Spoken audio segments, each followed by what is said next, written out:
Bueno, la clase de hoy vamos a hablar sobre patologías de colon en estudio contrastado variado. En la clase vamos a hablar sobre las patologías del colon, causas inflamatorias, como son la colitis ulcerativa y la enfermedad de Crohn, causas tumorales, tanto benignas como malignas, y las obstructivas o dilatación, como son bridas, vólvulos y megacolon. La enfermedad inflamatoria intersticial, en pantalla vamos a observar una imagen donde vemos las diferentes morfologías de lesiones que se van a presentar en la pared intestinal. En este caso se puede ver que la mayoría de las lesiones son a nivel de la mucosa y submucosa, de la 1 a la 5. Perdón, de la 1 a la 4 son lesiones denominadas ulcerativas, y del número 5 a la 12ª son lesiones protruyentes. Este dibujo estaba bueno para mostrar la afectación, que la mayoría de las lesiones a nivel intestinal suelen tener afectación de la mucosa y de la submucosa. Vamos a empezar a hablar sobre la colitis ulcerativa. La colitis ulcerativa tiene un compromiso no transmural, suele ser simétrica y continua. El 95% de la afectación de esta entidad es a nivel del recto y del sigma, y cuando compromete a todo el colon se la denomina pancolitis. La complicación suele ser el megacolon tóxico, no es pactoneumónico, es decir, el megacolon tóxico se puede dar por otras patologías, pero es una complicación común del QI, y está obviamente contraindicado el colon por enema, que más adelante lo voy a desarrollar. En las imágenes que vemos acá en pantalla, vemos la primera hacia la izquierda, un colon por enema, en el cual vemos la afectación. En este caso era un paciente con colitis ulcerativa, donde presentaba un compromiso continuo, es decir, todas las paredes del colon, en este caso ascendente, transverso y descendente, presentaban el compromiso del QI.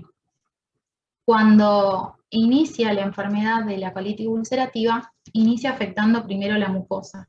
La mucosa, que suele ser normalmente lisa, es decir, un aspecto suave, empieza a tener un aspecto más granular, y cuando va avanzando la enfermedad, las obstrucciones, que sería lo normal de ver en un colon, se va a empezar a perder. Y posteriormente vamos a ver esta imagen, que es la denominada en tubo de plomo, que se da a causa de esas pérdidas de las obstrucciones.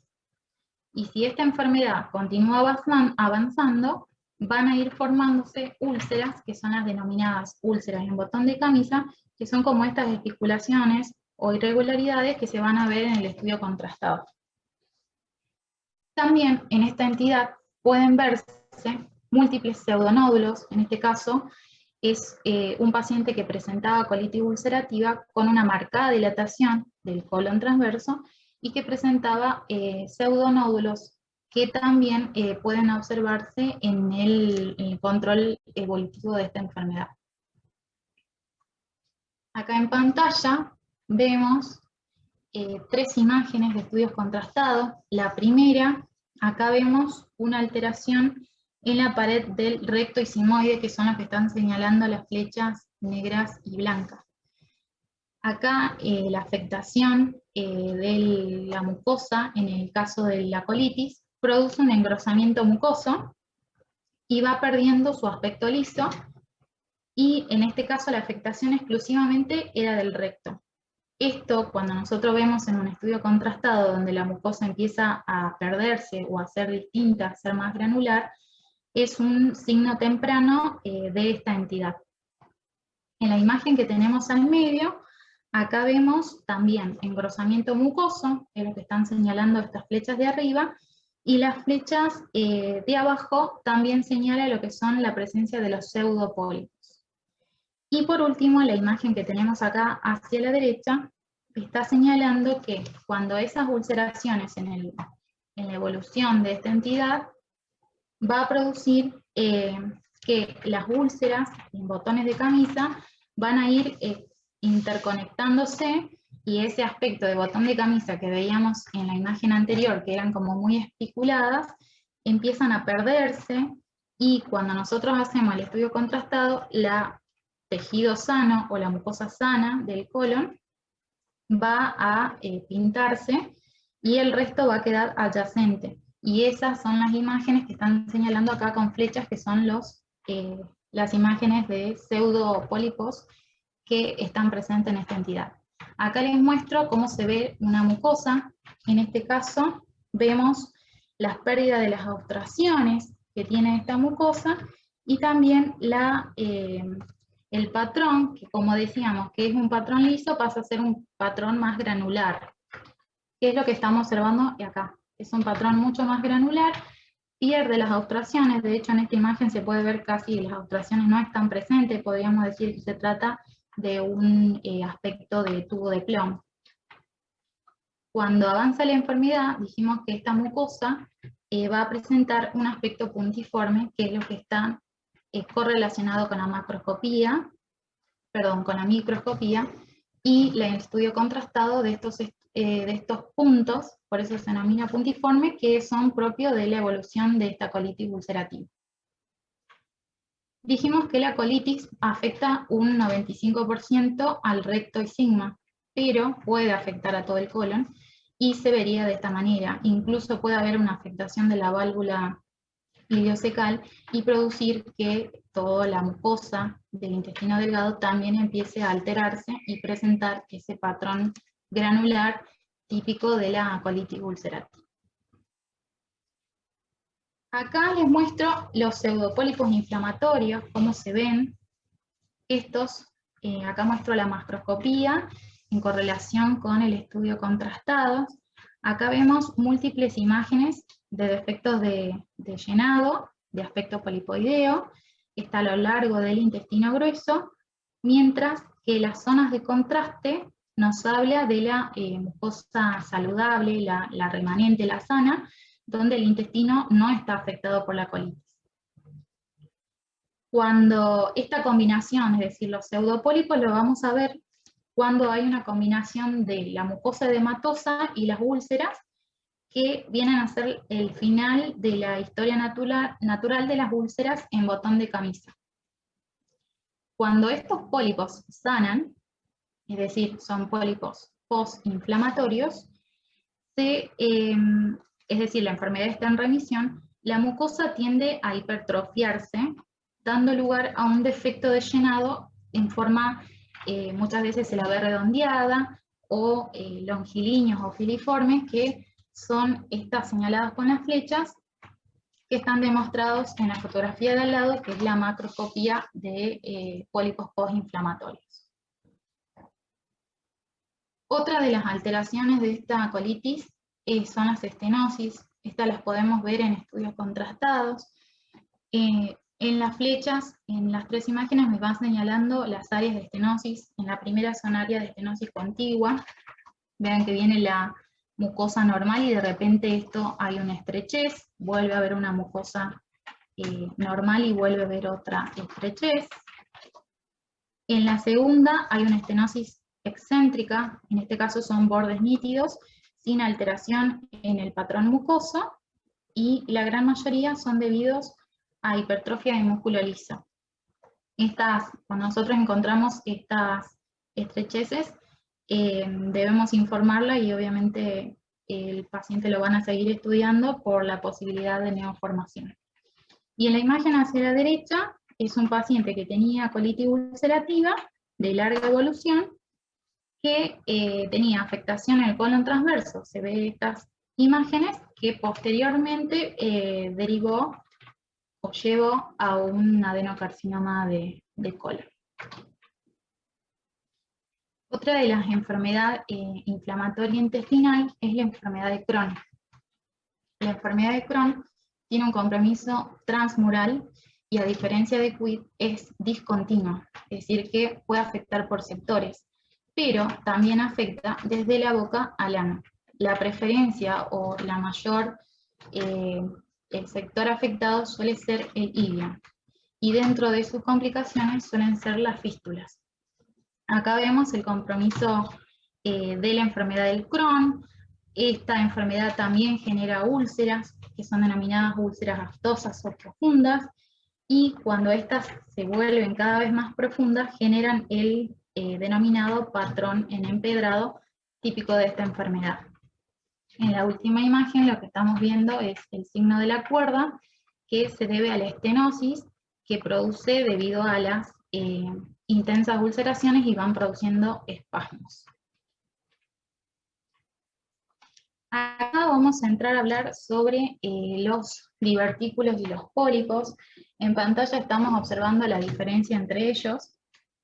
Habíamos hablado con Sara de imágenes ulceradas e imágenes protruyentes que vamos a encontrar en los estudios contrastados, y la imagen ulcerada, en este caso es un divertículo, en la luz va a generarse una úlcera en el cual en los estudios contrastados se va a completar con el bario, es decir, el bario va a llenarla completamente. Saculación ahora, no úlcera. Simula o sea, está dentro de las imágenes de tipo ulcerativa, pero no es una úlcera, es una saculación. Saculación, es. En cambio, en la imagen protruyente que vienen a ser los pólipos, van a generar un defecto de llenado, que son lo que se ve en este paciente que tenía una poliposis múltiple hereditaria familiar. Los divertículos son saculaciones. Tenemos acá en pantalla divertículos verdaderos, que se refieren a aquellos que protruyen, pero con todas las capas de la pared intestinal, es decir, la serosa, la mucosa, la submucosa y la mucosa. En cambio, los pseudodivertículos son aquellos que producen una herniación de la muscular. Generalmente se van a formar en puntos débiles de la pared, es decir, en donde los vasos atraviesan la muscular, y en este punto la mucosa y la submucosa, que es lo que está señalando acá, van a herniarse al exterior y van a formar estos sacos. Estos son denominados pseudodivertículos o divertículos por pulsión, y los divertículos del colon son de este tipo. Acá en pantalla vemos imágenes de la presencia de divertículos que podemos encontrar en estudios habituales de colon.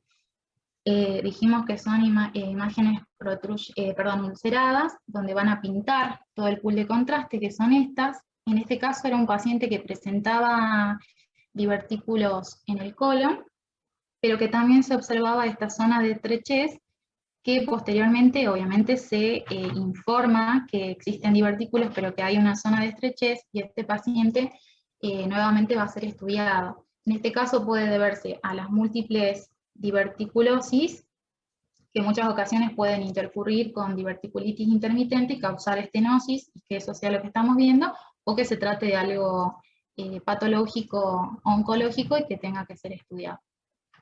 Acá les muestro una imagen de nuestra institución, de un paciente que vino por una videocolonoscopia incompleta, y el hallazgo fueron la presencia de estos divertículos.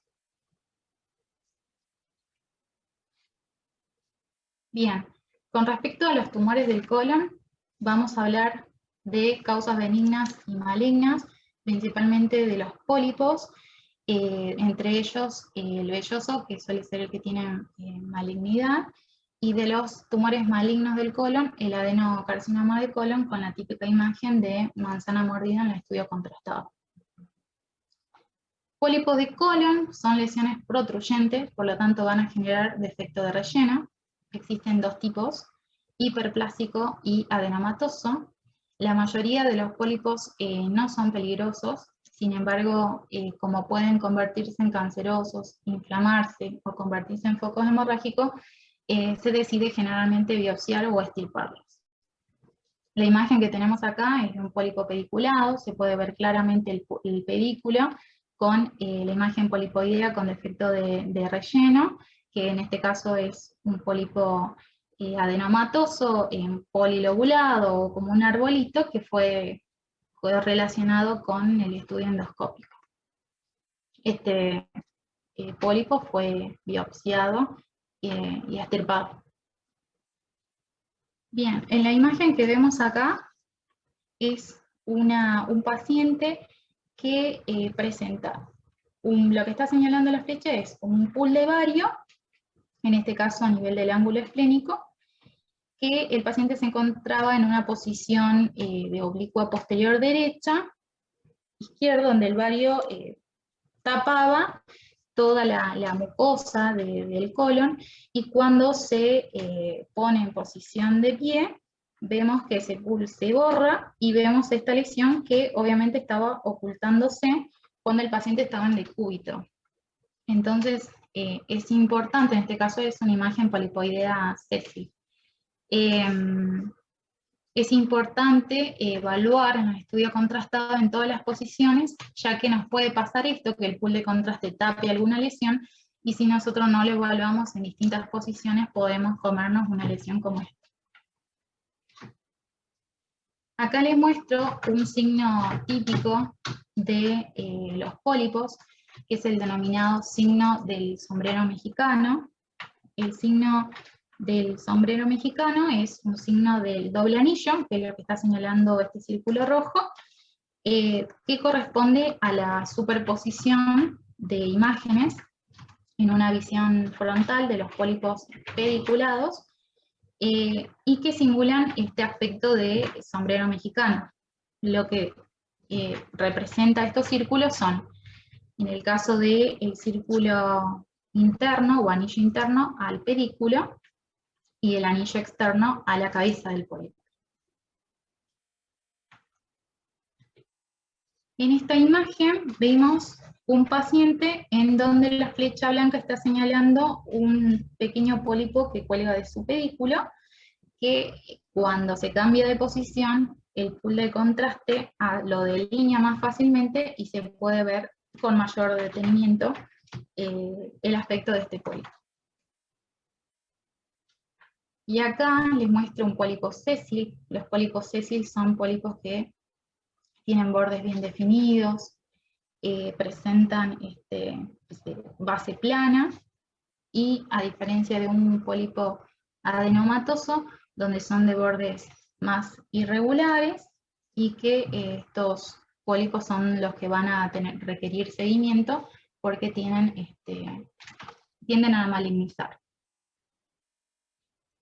Otra de las patologías benignas del colon es el lipoma de colon. En este caso, lo que vemos en pantalla es una gran masa pediculada que emerge de la densidad de la válvula iliocecal y que se trataba de un gran pseudopólipo. Estas son imágenes que podemos encontrarla y que son benignas. El carcinoma de colon se puede estudiar por una biopsia a través de una endoscopia inferior, o nos pueden pedir estudios complementarios de alta complejidad, como es la tomografía o el colon por enema. Acá lo que vemos son imágenes de radioscopía, en el cual estamos viendo un paciente que tenía 64 años, que durante el estudio de doble contraste por enema muestra una lesión denominada manzana mordida. La imagen del medio es otro paciente donde también presentaba esa típica lesión de manzana dormida de bordes irregulares, por lo que este paciente fue estudiado obviamente con la sospecha de carcinoma de colon. Acá es una imagen donde muestra que en algunos estudios, en este caso el carcinoma se encontraba en el recto, puede coexistir con otras imágenes, como la imagen de arriba, que es la presencia de un pólipo. Entonces es importante prestar atención. Si nosotros vemos alguna imagen que sugiera un adenocarcinoma o algo oncológico, también buscar otras lesiones que pueden coexistir en un mismo paciente. Existen otros tumores que son menos frecuentes que el adenocarcinoma de colon, que son el endocrino y la neurofibromatosis, que son las imágenes que estamos viendo acá. Acá se observa como una disminución del calibre, pero en este caso son bordes más lisos, no es como la manzana mordida, y en este caso se trataba de un tumor endocrino. En la imagen de al lado se presenta como una poliposis colónica, en este caso era la afectación del colon descendente, donde se presentaban estos pólipos lisos sin ningún otro hallazgo de afección, y luego se trató de una neurofibromatosis. La imagen que vemos acá es una imagen en anteroposterior o de frente de la ampolla rectal, y a la derecha vemos la de la ampolla rectal, pero en perfil, en un perfil estricto. Lo que vemos acá es una imagen nodular que está en el recto, que se toma el perfil estricto para poder evaluar el espacio presacro, que en este caso está aumentado de tamaño. En este caso se trataba de un linfoma rectal. Existen también otras alteraciones extracolónicas, es decir, afecciones como el cáncer de páncreas o el carcinoma de próstata, que pueden tener afección en el colon y que pueden verse en un estudio contrastado. Lo que vemos acá es lo que señala la flecha, es una invasión del colon transverso, en este caso por un carcinoma de páncreas, donde presentaba como estas especulaciones o bordes irregulares y generaba este efecto de masa. Y en la imagen de al lado era una invasión directa, donde también genera como una compresión, pero se trataba de un carcinoma de próstata. Existen algunos procesos benignos que simulan carcinoma de colon, que pueden ser el acodamiento, cicatrices de procesos inflamatorios antiguos, cambios diverticulares o espasmos, que hay que tenerlos en cuenta cuando estamos realizando el estudio. Por ejemplo, este caso, en la primera foto, vemos que existe un espasmo que cuando a este paciente se lo cambia de posición, este espasmo desaparece. Nos suelen dificultar cuando hacemos estos estudios y pueden simularse de colon, por lo tanto es importante conocer que existen maniobras para dispersar estas dudas, que son hacer masaje en la zona con la mano, poder insuflar más aire en el caso que se lo permita el paciente o el estudio que estemos haciendo, podemos aplicar los cambios de posición o aplicar iosina, que eso también nos puede ayudar para diferenciar estos procesos y que no nos confundan con algo oncológico maligno. Bien, otra de las patologías que vamos a hablar es de la obstrucción. En este caso, tenemos cuando nos piden que hay alguna obstrucción a nivel intestinal, tenemos que pensar qué es lo que está dilatado. Si es el intestino delgado, si es el colon o son ambos. Existe una regla denominada 369, que significa que más de 3, más de 6, más de 9, en los diferentes sectores, tanto del intestino delgado como colon, nos hablan de una dilatación. Cuando hablamos de intestino delgado, uno de los signos en las placas radiográficas para encontrar es esta línea radiolúcida que pasa de pared a pared, que es la denominada válvula connivente, y que nos habla de que estamos en intestino delgado. Estas válvulas están presentes en todo el intestino delgado, mayormente con frecuencia en el yeyuno, pero también en el ilio, pero con menor, ahí mayormente en el yeyuno. Y en el caso del colon también se ven estas imágenes radiopacas, pero estas no pasan de pared a pared. Y estas son las denominadas austras, que nos van a permitir diferenciar del intestino delgado. Lo que vemos acá es una placa radiográfica antero-posterior, en donde vemos unas asas que se encuentran dilatadas, están a nivel central del abdomen, y presentan como una cierta separación unas tras otras, que ahí les voy a señalar. Esta separación que existe de acá a acá es lo normal. Generalmente cuando hay una cierta separación, quiere decir que hay edema entre una asa y otra, y por eso se ve un poco más separada. Y vemos lo que le estabas explicando más adelante. Existen unas líneas radiopacas que pasan de pared a pared, por lo tanto dan el aspecto denominado en pila de moneda, Por lo tanto, lo que está dilatado en este caso se trata de intestino delgado. Las oclusiones de intestino delgado van a tener una dilatación proximal, un vaciamiento distal al sitio de la obstrucción, y las causas más comunes de obstrucción de intestino delgado suelen ser las adherencias postquirúrgicas o postinflamatorias. Entonces, cuando hay obstrucción de intestino delgado, vamos a ver dilatación de las asas, que pueden ser generalmente de localización central. Recordemos que la disposición del yeyuno es más superior y a la izquierda, y del ilion es más inferior y a la derecha. Van a presentar la visualización de estas válvulas conniventes, que dijimos que son esas radiopacidades que pasan de pared a pared, y cuando hacemos una placa en bipedestación podemos ver niveles hidroaéreos. Hay ciertas ocasiones cuando el intestino está lleno de líquido, estos niveles hidroaéreos no los vamos a visualizar, y se visualizan de esta manera, como collar de perlas le dicen, en el cual el aire va a estar acumulado entre las válvulas conniventes, que son las que están señalando este círculo rosita. Entonces acá vemos otra placa, donde se ven estas asas que están dilatadas de posición central, se ven que pasan de pared a pared, acá les señalo, por lo tanto sigue siendo una dilatación del intestino delgado.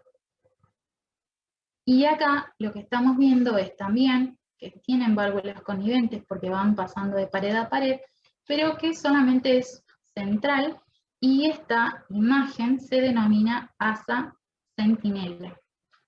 El asa centinela es la afectación de una o dos asas, que suele mantenerse persistente esa dilatación, es decir, cuando yo hago cambios de posiciones o hago múltiples proyecciones, siempre la voy a ver, y lo que me está indicando esta asa centinela es que hay un proceso inflamatorio adyacente.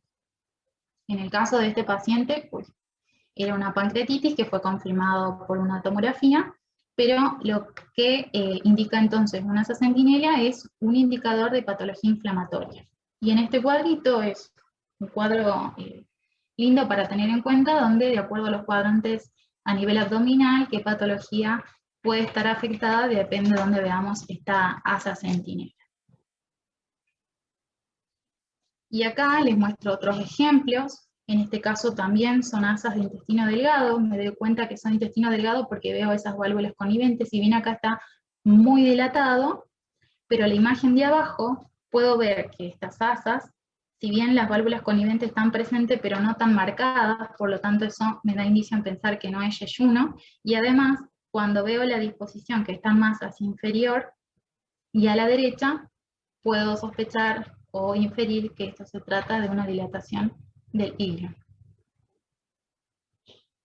Bien, en esta placa radiográfica vemos un abdomen en decúbito, y llama la atención la dilatación de asas que están a nivel de la periferia, ¿sí?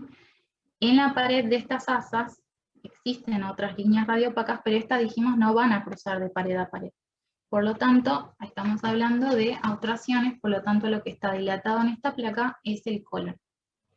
Cuando hay oclusión del colon, no hay dilatación del intestino delgado, en el caso que sea una válvula continente. Esto, hay situaciones donde la válvula puede ser incontinente y el aire pasa, o por la misma presión del colon va a generar que se dilate. Pero generalmente no suele haber dilatación. El vaciamiento es distal al sitio de obstrucción, el colon tiene gran capacidad para dilatarse, así que puede encontrar una gran dilatación del mismo, y la causa más común de que este esté dilatado es el carcinoma rectosigmoides.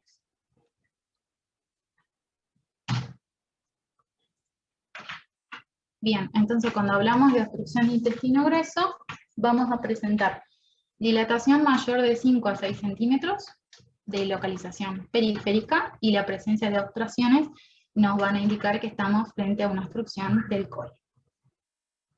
Acá tenemos otros ejemplos donde también hay dilatación, se ven las obstrucciones. En este caso, un paciente que también tenía una dilatación muy grande, podríamos hablar de megacolon, que más adelante lo voy a nombrar. ¿Qué pasa en esta placa radiográfica? Acá tenemos dilatación a nivel periférico y dilatación a nivel central. Por lo tanto, estamos hablando de válvulas conniventes que pasan, es decir, asas de intestino delgado que están dilatadas, y también veo obstrucciones y con dilatación periférica. Por lo tanto, lo que está dilatado acá es tanto el intestino delgado como el intestino grueso. Y existen tres posibilidades para esta dilatación. Es decir, cuando hay dilatación de ambos intestinos, puede ser que la válvula iliocecal sea incontinente, es decir, está ocluido todo el colon, y como está ocluido el colon, la misma presión hace que la válvula abra para que pueda vaciar. Esa puede ser una de las causas, es decir, en este caso era una obstrucción a nivel del sigmoides, dilató todo el colon, y como la válvula era incontinente, pasó el aire hacia el intestino delgado. ¿Qué pasa en esta placa? Acá vemos también asas de intestino dilatadas, que están a nivel central, con líneas radiopacas que cruzan de pared a pared, y presenta también a la periferia, sobre todo acá en el descendente, que también hay aire, pero no hay tanta dilatación. Entonces, acá podemos decir que se trata sobre una oclusión de intestino delgado temprano, es decir, el intestino delgado tiene la oclusión, pero no terminó de vaciar todo el aire hacia distal, y por eso estamos viendo aire en el lado izquierdo.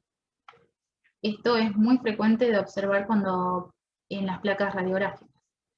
Y otra causa es, por ejemplo, en este caso, vemos una dilatación tanto periférica como central, ahí las voy a marcar, pero también en esta placa hay algo particular. Si se fijan a nivel central, hay imágenes radiopacas, que las voy a ir señalando, que son grapas quirúrgicas. O sea, esta paciente era sometida a una histerectomía,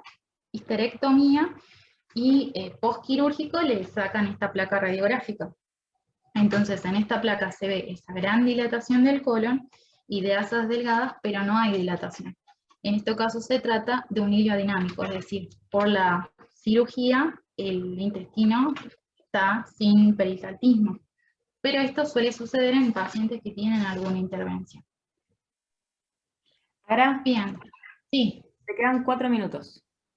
Uy, bueno, hablo rápido. Con respecto al vuélvulo de colon, tenemos dos tipos comunes, que son el sigmoideo y el cecal. El más común es el sigmoideo, es decir, la torsión que hace el intestino girando sobre su mesenterio. En los estudios de imágenes, la imagen típica es, ahí la voy a señalar, de grano de café, que generalmente se suele dar en ancianos, en pacientes que tienen dietas ricas en residuos, y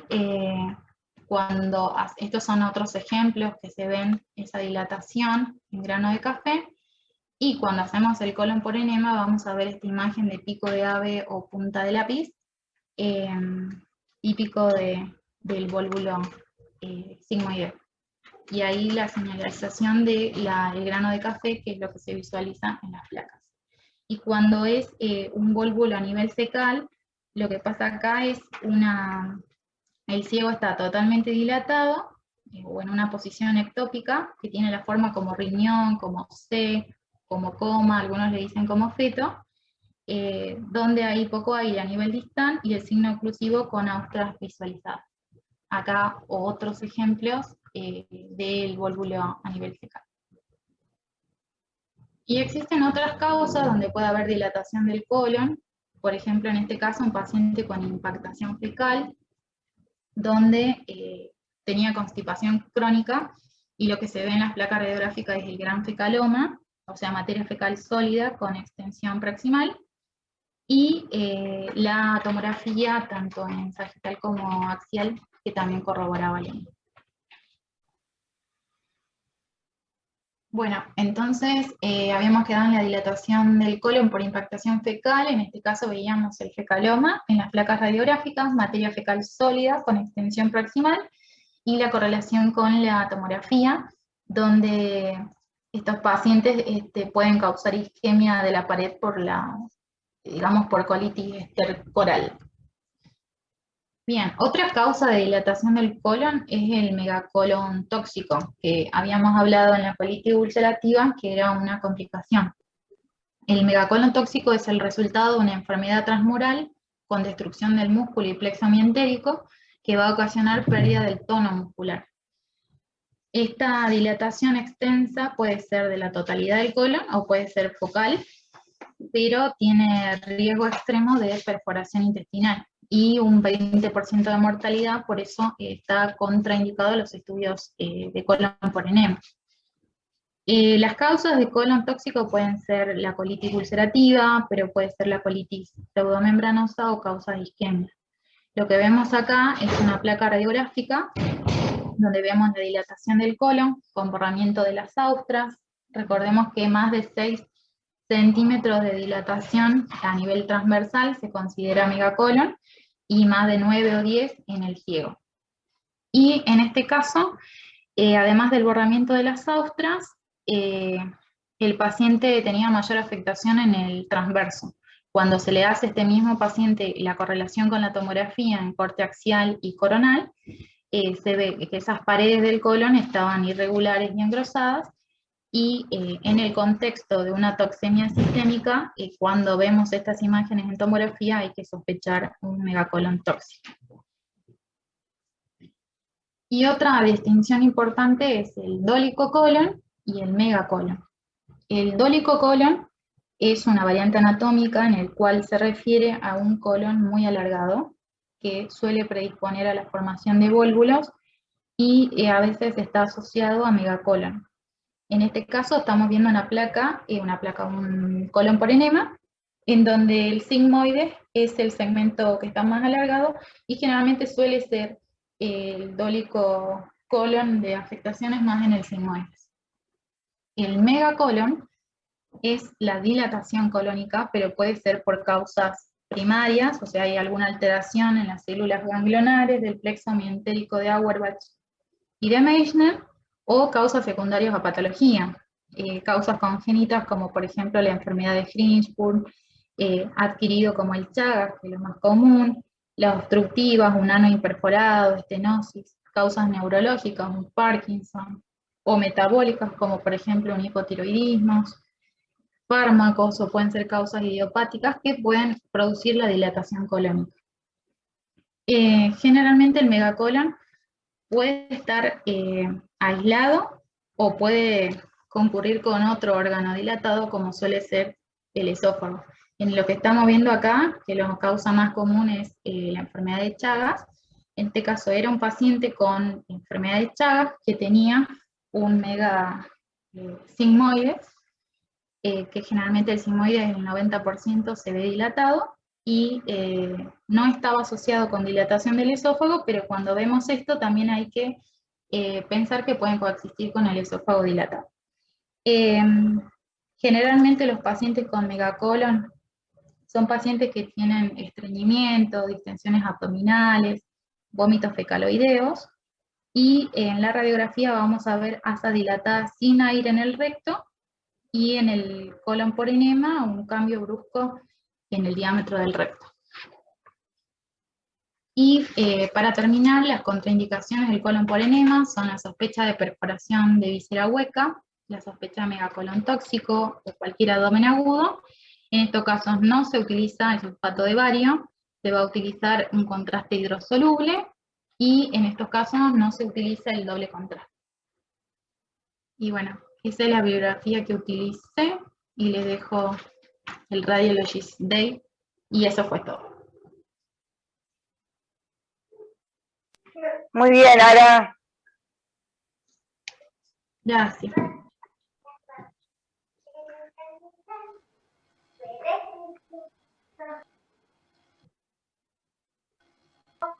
No sé si alguien tiene alguna pregunta, pero digamos, el objetivo, ya me salió, el objetivo de la clase no era que se memoricen cómo se ve un CA endocrino, cómo se ve un linfoma, cómo se ve, sino que piensen En diagnósticos diferenciales, me inclino hacia la benignidad, me inclino hacia una enfermedad inflamatoria, me inclino hacia un pólipo, digamos, y de los buenos, me inclino hacia la malignidad. Digamos, la semiología radiológica, inclinarse hacia. Ese paciente no va a quedar con un único estudio, no vamos a ser nosotros los héroes de la historia, pero sí vamos a poder ver imágenes y sugerir visión directa o pasar a otro método. Yo pensé que siempre éramos héroes, Sari. Bueno, depende cómo te sientas, yo me siento recapita.